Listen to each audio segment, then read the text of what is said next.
नमस्कार, दिन भर की बड़ी खबरों में आपका स्वागत है। मैं हूं आपके साथ मीनाक्षी त्रिवेदी। आज इस बुलेटिन में बात होगी राहुल के केंद्र से सवाल की, कामगारों के लिए सरकार के ऐलान की, जानेंगे जगन्नाथ रथ यात्रा पर क्यों लगी रोक और क्या मणिपुर में बनेगी कांग्रेस की सरकार, और आखिर में बात अर्थव्यवस्था में बनी हुई सुस्ती की। लेकिन तमाम बड़ी खबरों से पहले एक नजर सुर्खियों पर। भारतीय जनता पार्टी ने 2 दिनों के लिए रद्द किए सभी राजनीतिक कार्यक्रम, पार्टी के राष्ट्रीय अध्यक्ष जेपी नड्डा ने की घोषणा। बिहार विधान परिषद में भाजपा नेता अवधेश नारायण सिंह होंगे कार्यकारी सभापति, अवधेश सिंह ने संभाला कार्यभार।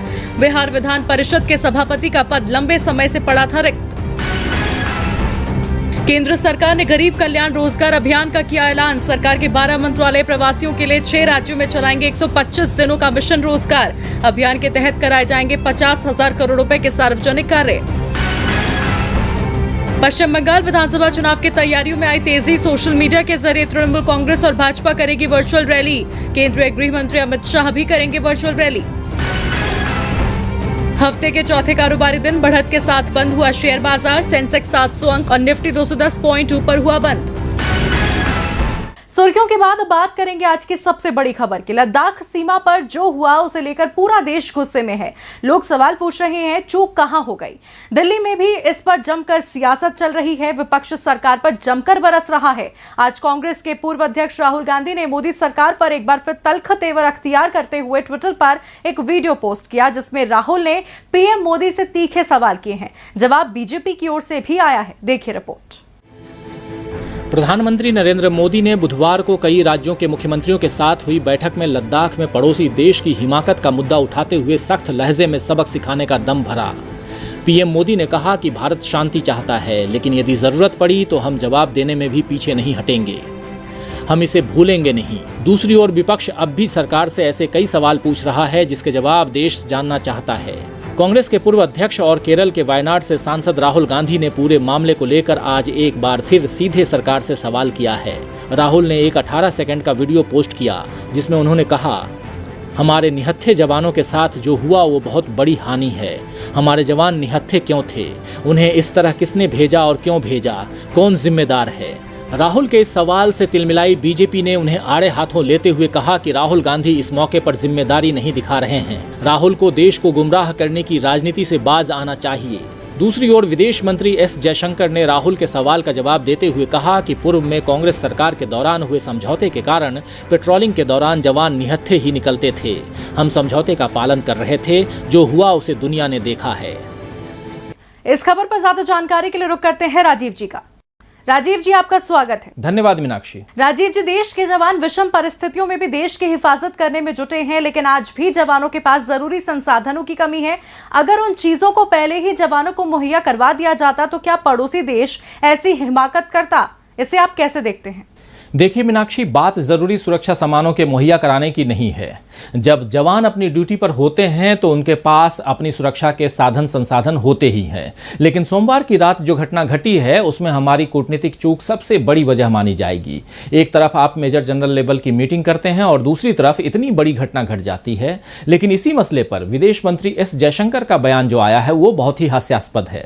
उन्होंने हमेशा की तरह पिछली सरकार और खासकर कांग्रेस की सरकार पर जिम्मेदारी डालते हुए पल्ला झाड़ने की कोशिश की है। लेकिन सवाल ये उठता है मीनाक्षी कि जब दोनों देश आज आमने सामने हैं तो आज की परिस्थिति में ही बात होगी, न कि 1996 और 2005 के समझौते को आधार बनाकर आप जिम्मेदारियों से बाहर निकलने की कोशिश करेंगे, और वो भी तब जब दिख रहा है कि सामने वाला आपके जवानों की जान लेने पर तुला हुआ है। आपके जवान बुरी तरह फंस चुके हैं। ऐसे में आपको अपनी जान बचाने के लिए भरसक प्रयास तो करने ही होंगे, लेकिन मोदी सरकार अपनी गलतियों का ठीकरा हमेशा पिछली सरकारों पर फोड़ती आई है और इस वक्त भी यही कर रही है। देखिए मीनाक्षी, चीन के साथ सीमा विवाद को भारत को सुलझाना ही होगा और इसके लिए कूटनीतिक स्तर पर चीन को घेरना होगा। भारत चीन के लिए सबसे बड़ा बाजार है और ये बात चीन भी अच्छी तरह से जानता है। आर्थिक चोट देकर भारत अपने पुराने जख्मों को भी भर सकता है और अभी जो चीजें चल रही हैं, खासकर सीमा विवाद, उसको भी दूर कर सकता है, वरना घुटने टेकने से देश की जनता और जवानों का मनोबल भी कम होगा। मोदी सरकार देश का भला सोचे, न कि कुछ चंद उद्योगपतियों की भलाई की खातिर देश को दांव पर लगाए। बहुत बहुत धन्यवाद राजीव जी तमाम जानकारी के लिए। बढ़ते हैं अगली खबर की ओर। देश में पूर्णबंदी लागू होने के बाद से सबसे ज्यादा परेशानी उस श्रमिक वर्ग को उठानी पड़ी जो अपने घर से दूर दूसरे राज्यों में काम की तलाश में गया था और पूर्णबंदी होने के बाद पैदल ही घर को लौटने लगा। विपक्ष ने प्रवासी कामगारों के मुद्दे को जोर शोर से उठाया, केंद्र से मदद की गुहार लगाई, जिसके बाद आज आखिरकार मोदी सरकार ने प्रवासी कामगारों के लिए एक अभियान शुरू करने का जिक्र किया है, जिसकी जानकारी वित्त मंत्री निर्मला सीतारमण ने प्रेस कॉन्फ्रेंस के दौरान दी है। देश में स्वास्थ्य मुसीबत और पूर्णबंदी के दौरान बड़े पैमाने पर प्रवासी कामगारों ने घर वापसी की है। ऐसे में श्रमिकों के पास रोजगार की बड़ी समस्या खड़ी हो गई है। विपक्ष श्रमिकों के रोजगार का मुद्दा कई बार उठा चुका है। सरकार से प्रवासी कामगारों को नकद राशि देने की मांग कर चुका है। इसी बीच अब केंद्र सरकार एक खास अभियान का आगाज करने जा रही है। इस योजना का नाम गरीब कल्याण रोजगार है। योजना की लॉन्चिंग 20 जून को पीएम नरेंद्र मोदी करेंगे। वहीं इस योजना के बारे में वित्त मंत्री निर्मला सीतारमण ने आज जानकारी दी। इस योजना के तहत देश के कई राज्यों से अपने अपने गांव पहुंचे प्रवासी कामगारों को रोजगार मुहैया कराया जाएगा। इसके साथ ही साथ अभियान को देश के 6 राज्यों के 116 जिलों में शुरू किया जाएगा, जो 125 दिन तक चलेगा। 20 जून को अभियान को शुरू करने के मौके पर इन राज्यों के मुख्यमंत्री और संबंधित मंत्रालय के मंत्री भी वीडियो कॉन्फ्रेंसिंग के जरिए जुड़ेंगे। वित्त मंत्री ने बताया कि 50,000 करोड़ रुपए की लागत से शुरू की जा रही इस योजना के तहत कामगारों को 25 प्रकार के काम दिए जाएंगे। जिन राज्यों को इस योजना से फायदा होगा उसमें बिहार, उत्तर प्रदेश, मध्य प्रदेश, राजस्थान, झारखंड और ओडिशा शामिल है। इसका फायदा 25,000 प्रवासी कामगारों को मिलने का दावा किया जा रहा है। सरकार का दावा है कि कामगारों की स्किल मैपिंग की गई है। इन सभी योजनाओं को सरकार गरीब कल्याण रोजगार अभियान के तहत साथ लाएगी। उन्होंने ये भी कहा कि हम सभी योजनाओं को 125 दिनों के भीतर सैचुरेशन लेवल पर लेकर जाएंगे। अब सरकार के इस अभियान को लेकर विपक्ष की क्या प्रतिक्रिया सामने आती है, ये देखना होगा। वाकई अब सरकार के ऐलान से कामगारों को कितनी राहत मिलेगी ये देखना होगा। वहीं देखना ये भी होगा कि भगवान जगन्नाथ की रथ यात्रा को लेकर आज सुप्रीम कोर्ट में क्या कुछ हुआ। दरअसल हर साल ओडिशा के पुरी में निकाली जाने वाली जगन्नाथ यात्रा पर असमंजस बना हुआ था। स्वास्थ्य मुसीबत के चलते एक एनजीओ ने यात्रा रोकने को लेकर सुप्रीम कोर्ट में याचिका दी, जिस पर आज कोर्ट ने अहम फैसला सुनाया। क्या कुछ कहा सुप्रीम कोर्ट ने, इस रिपोर्ट में देखिए। ओडिशा के पुरी में हर साल पूरे जोर शोर के साथ भगवान जगन्नाथ की रथ यात्रा निकाली जाती है, जिसमें भक्तों की भारी भीड़ उमड़ती है। लेकिन इस बार हालात हर बार से अलग हैं। देश को स्वास्थ्य मुसीबत ने घेरा हुआ है। लाखों लोग अब तक इसकी चपेट में आ चुके हैं। यही वजह है इस बार जगन्नाथ यात्रा को लेकर असमंजस बना हुआ था। लेकिन आज देश के सर्वोच्च न्यायालय ने इस सस्पेंस को खत्म करते हुए 23 जून से शुरू होने वाली जगन्नाथ यात्रा पर रोक लगा दी है। दरअसल भुवनेश्वर के एनजीओ ओडिशा विकास परिषद ने सुप्रीम कोर्ट में पिटीशन दायर कर कहा था, रथ यात्रा से स्वास्थ्य मुसीबत के फैलने की ज्यादा गुंजाइश रहेगी। अगर लोगों की सेहत को ध्यान में रखकर कोर्ट दीपावली पर पटाखे चलाने पर रोक लगा सकता है, तो रथ यात्रा पर रोक क्यों नहीं लगाई जा सकती। इस याचिका पर सुनवाई के दौरान आज चीफ जस्टिस एस.ए. बोबडे ने कहा, अगर मुसीबत के बीच हमने इस साल रथ यात्रा की इजाजत दी तो भगवान जगन्नाथ हमें माफ नहीं करेंगे। सुप्रीम कोर्ट ने कहा कि जब स्वास्थ्य मुसीबत फैली हो तो ऐसी यात्रा की इजाजत नहीं दी जा सकती जिसमें बड़ी तादाद में भीड़ आती हो। लोगों की सेहत और उनकी हिफाजत के लिए इस साल यात्रा नहीं होनी चाहिए। चीफ जस्टिस की बेंच ने ओडिशा सरकार से कहा, इस साल राज्य में कहीं भी रथ यात्रा से बड़े जुलूस या कार्यक्रमों की इजाजत न दी जाए। आपको बता दें, मंदिर समिति ने रथ यात्रा को बिना श्रद्धालुओं के निकालने का फैसला लिया था। रथ बनाने का काम भी तेज रफ्तार से चल रहा था। मंदिर समिति ने रथ खींचने के लिए कई विकल्पों को सामने रखा था, लेकिन आज सुप्रीम कोर्ट ने रथ यात्रा निकालने को लेकर पटनायक सरकार को आदेश दिया है कि इस बार रथ यात्रा न निकाली जाए। अब भगवान जगन्नाथ की रथ यात्रा को लेकर चल रहा असमंजस भले ही खत्म हो गया हो, लेकिन राज्यसभा चुनाव को लेकर शुरू हुई सियासत अब जोर पकड़ती जा रही है। इतना ही नहीं, मणिपुर में तो बीजेपी के अच्छे दिन उससे दूर नजर आने लगे हैं। जी हां, यहां बीजेपी सरकार में डिप्टी सीएम समेत कुल 9 विधायकों ने बीजेपी से नाता तोड़ लिया है, जो न सिर्फ बीजेपी के लिए राज्यसभा में परेशानी बनेगा, बल्कि उसे सूबे की सत्ता से भी बाहर कर सकता है। क्या है आखिर ये पूरा मामला, इस रिपोर्ट में देखिए। गुजरात और मध्य प्रदेश में कांग्रेस का सियासी खेल खराब करने वाली बीजेपी अब खुद मुसीबतों में घिरती नजर आ रही है। जी हां, बीजेपी का उत्तर पूर्वी राज्य मणिपुर में राजनीतिक समीकरण गड़बड़ा गया है। मणिपुर में बीजेपी के नेतृत्व वाली सरकार से उप मुख्यमंत्री वाई जॉयकुमार सिंह समेत कुल 9 विधायकों ने नाता तोड़ लिया है। कांग्रेस के रिवर्स ऑपरेशन लोटस से बीजेपी को मणिपुर की सत्ता गंवाने के साथ साथ कल यानी 19 जून को राज्यसभा सीट पर होने वाले चुनाव में शिकस्त भी खानी पड़ सकती है। आपको बता दें कि 2017 के विधानसभा चुनाव के बाद मणिपुर में त्रिशंकु विधानसभा की स्थिति सामने आई थी। 28 विधायकों के साथ कांग्रेस नंबर 1 पार्टी बनकर उभरी थी, जबकि बीजेपी के 21 विधायक जीतकर आए थे।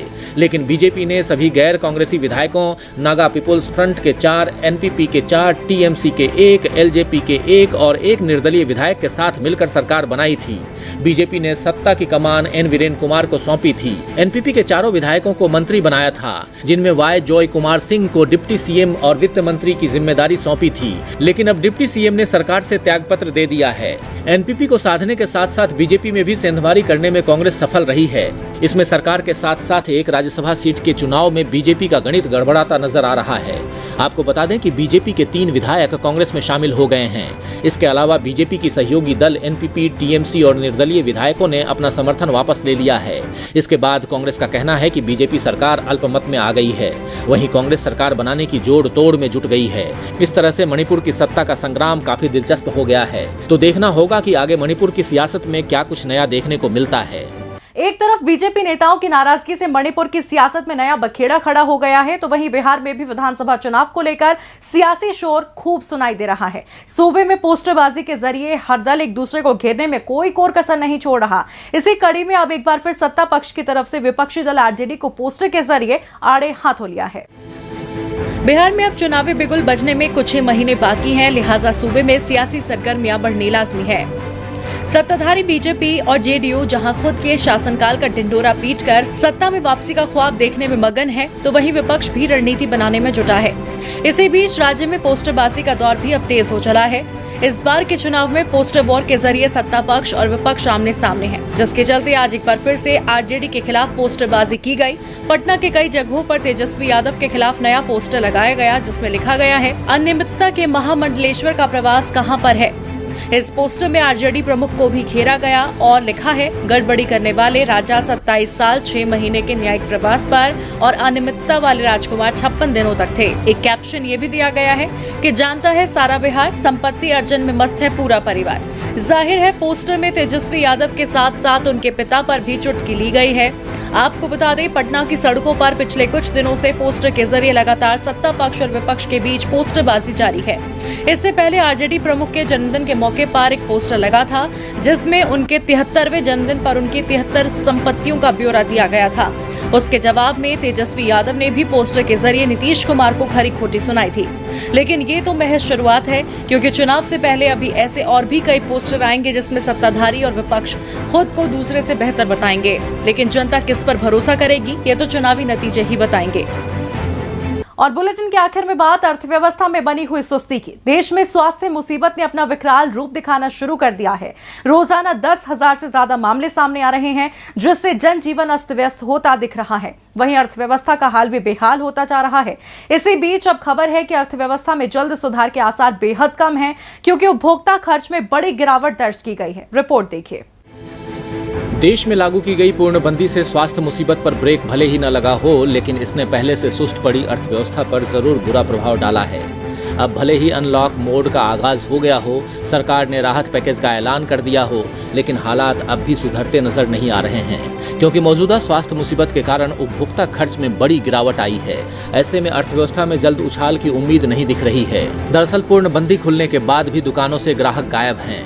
इसके अलावा नौकरियों में कटौती, कर्ज का बोझ, नया कर्ज नहीं मिलने की उम्मीद और सोशल डिस्टेंसिंग के कारण ग्राहक बाजार से दूरी बनाए हुए हैं, जिससे हालात खराब हो रहे हैं। दरअसल सॉफ्टट्रैक के डाटा के मुताबिक भारत में रिटेल स्टोर जाने वाले ग्राहकों की संख्या में भारी कमी आई है। डाटा के मुताबिक मई महीने में इसमें वार्षिक आधार पर 30% की गिरावट रही है, जबकि पूरी तरह से देशव्यापी पूर्णबंदी में बीते अप्रैल महीने में 90% की गिरावट रही थी।